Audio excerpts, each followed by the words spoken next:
The church bells chimed, marking the passing moments until my wedding day. The white dress rustled around me as I adjusted my veil. Excited murmurs buzzed through the crowd of guests. Everyone was waiting. Waiting for him. Waiting for the groom to appear. But as minutes ticked by, doubt gnawed at me. Had he forgotten? Did he not love me anymore? A sudden chill snaked down my spine. I should have trusted the premonition that had shadowed me for weeks. Instead, I chose to ignore it, to bury it beneath the excitement of my upcoming marriage.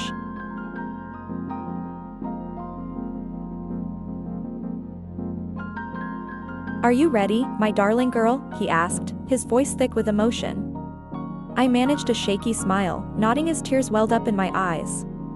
As he escorted me down the aisle, I searched for my fiancé. I needed to see him, to hear his voice, to feel his reassuring touch. But he was nowhere to be seen. An icy finger of fear traced paths down my spine. I clung to my father, drawing strength from his presence. "Don't worry," he whispered, sensing my fear. "Everything will be fine." His words were supposed to comfort me, but they echoed hollowly in my ears. What was he hiding? What did he know that I didn't? When I reached the altar, I saw it was empty. My heart hammered against my ribs, a frantic bird trapped in a cage. Where was he? Why wasn't he there? Questions pounded in my head, demanding answers. Then the priest cleared his throat, his gaze sharp and questioning.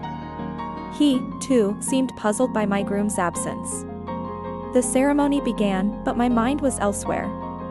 My father stumbled over his vows, his usual charm faltering in the face of this unexpected situation. The priest's gentle voice faded into the background as I struggled to comprehend what was happening. I was about to marry a man who was not there. The weight of my situation crashed over me, threatening to drown me. The priest's words cut through my haze. "Do you, Maria, take this man to be your lawfully wedded husband?" In that instant, reality hit me with the force of a tidal wave. I was being asked to commit to an empty chair. To an absent shadow. How could I move forward when my partner was missing? Was this a cruel joke? What had I done to deserve this humiliation? With tears streaming down my face, I whispered, "I cannot." The word echoed in the stunned silence that followed. My refusal hung heavy in the air, a tangible presence that choked the room. I wanted to disappear, to melt into the floor and escape this nightmare. My father's hand trembled on my shoulder. His eyes, usually twinkling with life, were clouded with disappointment and confusion.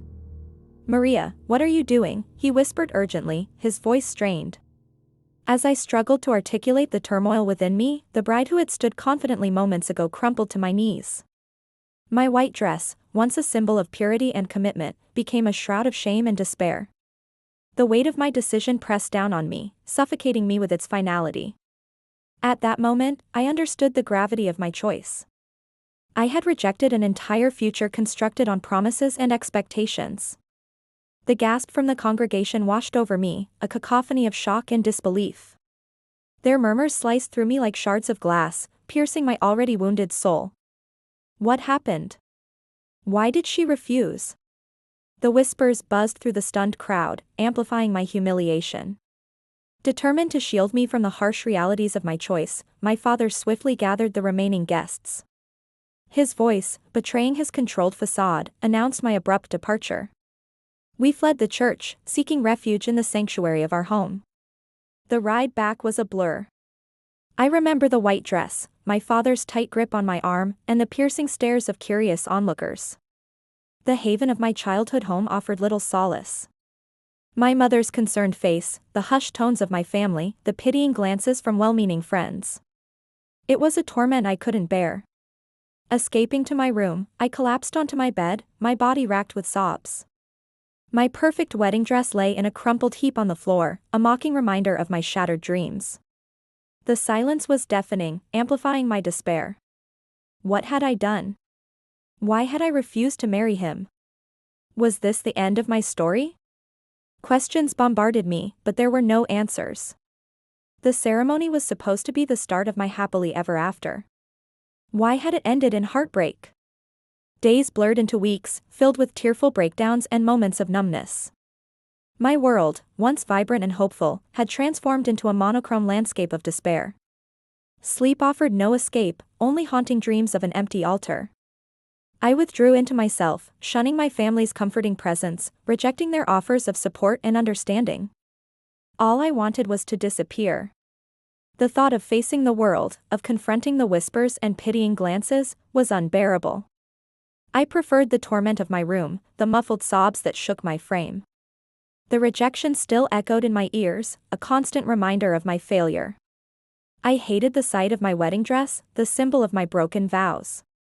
It mocked me with every passing day. I forced myself to leave it packed in the trunk, refusing to acknowledge its existence. I was a prisoner in my own home, bound by grief and regret. Each day brought a fresh wave of sorrow, a relentless assault on my sanity. The laughter and joy that once filled my life seemed distant, like memories from a forgotten dream. Then, one morning, I awoke to a profound emptiness. The familiar ache of grief had vanished, leaving me hollow and numb. In its place was a void, a gaping hole that threatened to consume me. I stared at the ceiling, grappling with a terrifying realization. Was I becoming indifferent to my pain? Had I allowed despair to extinguish the flames of my emotions? It was a chilling prospect. The thought of surrendering to apathy was unbearable.